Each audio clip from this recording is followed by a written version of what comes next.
ایک بھائی نے کویشچن کیا ہے کہ کیا مونچھیں نہ کٹوانا گناہ ہوتا ہے یا صرف بہتر ہے نہ کٹوائیں تو کوئی حرج نہیں؟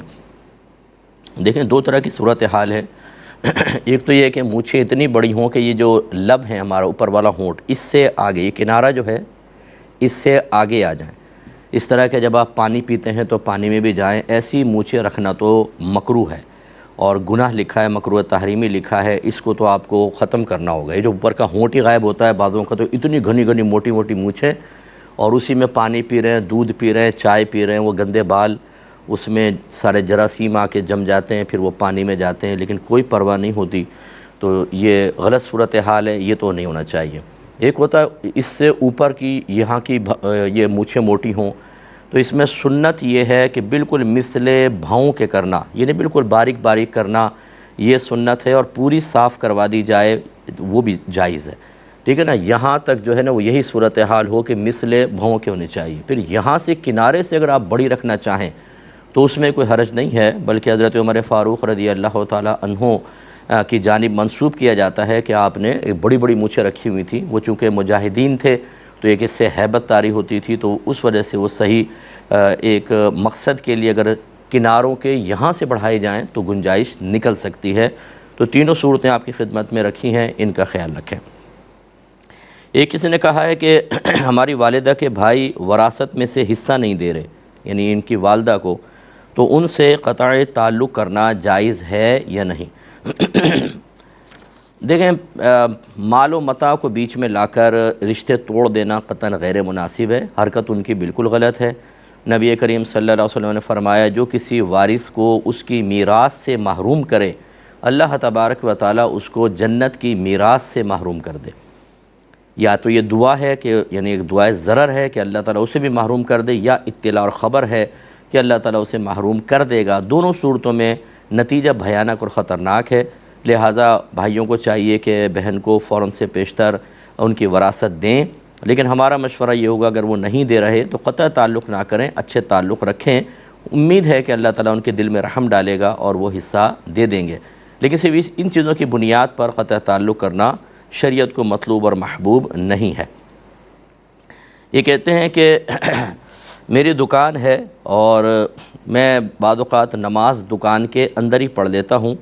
اس کی وجہ یہ ہے کہ اگر میں جماعت کے لیے جاؤں تو باہر بہت سارا سامان دکان کا ہوتا ہے، مجھے سب اندر رکھ کر جانا ہوگا ورنہ لوگ چرا کر لے جاتے ہیں،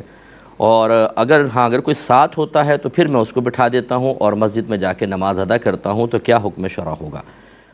دیکھیں پہلی بات تو یہ کہ اگر آپ نے فٹ پاتھ گھیرا ہوا ہے، لوگوں کے چلنے کی جگہ گھیری ہوئی ہے، تو آپ کو کوئی رعایت نہیں ملے گی، آپ کو بالکل سارے سامان کو چاہے اندر رکھیں چاہے کچھ، پھر آپ کو جا کے جماعت سے نماز پڑھنی چاہیے، دکان بند کر کے آپ جائیں، کیونکہ فٹ پاتھ اس طرح گھیر کر اس پہ جگہ رکھ کر چیزیں بیچنا کہ لوگوں کو گزرنے میں تکلیف ہو، یہ گناہ کی صورت ہے، اس کو بیع مکروہ کہتے ہیں۔ آپ کی بیع جائز ہوگی، جو نفع آئے گا وہ بھی جائز ہے، یہ عمل جو ہے یہ قابل گرفت ہے، لیکن اگر ایسا نہیں ہے، تھوڑی بہت آپ نے باہر رکھا ہوا ہے اور گزرنے کی بہت بڑی جگہ ہے تو پھر یہ ٹھیک ہے، پھر کوئی حرج نہیں ہے۔ پھر اگر آپ یہ سمجھتے ہیں کہ اگر میں سامان اندر رکھوں گا تو 10-15 منٹ تو سامان اندر رکھنے میں لگے گا، پھر واپس آ کے 10-15 منٹ باہر، تو یہ ایک حرج کی صورت ہے، اور چوری کا بھی آپ کو اندیشہ ہو تو ایسی صورت میں آپ مسجد کے بجائے اپنی دکان پر نماز پڑھ سکتے ہیں، کہ جب چوری کا اندیشہ ہوتا ہے، دیگر اس طرح کے حرج میں مبتلا ہونے کا اندیشہ ہوتا ہے تو رعایت حاصل ہوتی ہے۔ اور بہت بہتر یہ ہے کہ آپ مطلب کسی کو اپنے ساتھ رکھیں تاکہ ایک وہاں رہے تو ایک جماعت سے نماز پڑھ لے، یہ بیسٹ سچویشن ہوگی۔ یہ کہتے ہیں کہ جہاں جمعہ فرض نہیں لیکن لوگ پڑھتے ہوں، وہاں نفل کی نیت سے شامل ہو کر ظہر پڑھیں گے یا جمعہ پڑھ کر ظہر بھی پڑھیں گے؟ مراد ان کی یہ ہے کہ جیسے گاؤں ہے وہاں پر فقہ حنفی کی روشنی میں جمعہ قائم نہیں ہونا چاہیے، ایسی دارالحرب کے اندر جمعہ قائم نہیں ہونا چاہیے، لیکن اب تو ہو رہا ہے جیسے USA، UK، Canada, Germany, Switzerland وغیرہ، یہ سب دارالحرب ہیں لیکن جمعے قائم ہو رہے ہیں، گاؤں میں ہو رہے ہیں۔ تو اب یہ پوچھ رہے ہیں کہ اگر جہاں نہیں ہونا چاہیے تھا لیکن ہونے لگے تو ہم کیا کریں؟ جمعہ نہ پڑھیں، اس کی جگہ نفل نماز جماعت سے پڑھ لیں اور پھر ظہر پڑھیں، یا پھر جمعہ پڑھ لیں اور پھر ظہر پڑھیں؟ دیکھیں پہلے بھی آپ کو سمجھایا تھا کہ اصل فقہ حنفی تو یہی تھا، کیونکہ نبی کریم صلی اللہ علیہ وسلم نے صرف مدینے میں جمعہ قائم کیا، اطراف کے جتنے بھی گاؤں تھے وہ وہیں پر آ کے جمعہ پڑھتے تھے، اور یہ سلسلہ آگے چلا ہے، یہ سنت متوارثہ جاری ہوئی ہے۔ اسی طریقے سے دارالحرب کے اندر جمعہ قائم نہیں ہوتا تھا، وہاں کہاں قائم ہوگا، لیکن اب جو ہے وہ چونکہ ہر جگہ قائم ہو رہا ہے، تو لہٰذا ہمارے محققین علماء نے اجازت دی ہے، جن میں آقا نعمت امام اہل سنت احمد رضا خان رحمۃ اللہ علیہ بھی ہیں۔ وہ فرماتے ہیں کہ گاؤں میں جمعہ قائم ہو تو لوگوں کو قائم کرنے سے منع نہ کیا جائے، اور اب انہیں ظہر احتیاطی پڑھنے کا بھی نہ کہیں۔ تو لہٰذا اب جہاں قائم ہونا شروع ہو گیا باقاعدہ، آپ جمعے کی نیت سے ہی شامل ہوں، اللہ تعالیٰ انشاءاللہ قبول فرمائے گا۔ یہ کہتے ہیں کہ مجھے فیوچر کی ٹینشن رہتی ہے کہ میں کماؤں گا کیسے، کیونکہ گھر والوں نے پریکٹیکلی طور پر کچھ نہیں سکھایا، مجھے صرف پڑھایا ہے اور فورس کر کے گھر میں رکھ لیا ہے۔ اس حوالے سے آپ کیا کہتے ہیں؟ دیکھیں، اکثر بچوں کا یہی مسئلہ ہوتا ہے کہ وہ بچے ماں باپ بعض اوقات اپنے بچوں کی مینٹلٹی سمجھ نہیں پاتے، اور بچے شرم و جھجک میں پورا کھل کر اپنے ماں باپ کو بتا نہیں پاتے، تو اس قسم کی صورتحال سامنے آتی ہے۔ اب جیسے آپ کا اس بچے کا مسئلہ ہے کہ فیوچر کے ٹینشن میں کروں گا کیا، کیسے کماؤں، تو آپ اپنے والدین سے کھل کر ڈسکس کریں، اس میں کوئی مسئلہ نہیں ہے، بلکہ والدین کو سوچنا چاہیے کہ ہم اپنے بچے کے فیوچر کا کیا سوچیں۔ اگر تو آپ نے کوئی بزنس کا سوچا ہوا ہے تو بچے پہ ظاہر کریں۔ اسی طرح یہ بچہ اگر پوچھے، وہ کہیں کہ ہم بزنس کروانا چاہتے ہیں، تو چلو اس پر غور و تفکر کریں، اور یا پھر کوئی باہر کی سبیل بنائیں۔ اب مسئلہ یہ ہوتا ہے کہ بعض وقت بچے کم عمر نظر آتے ہیں اور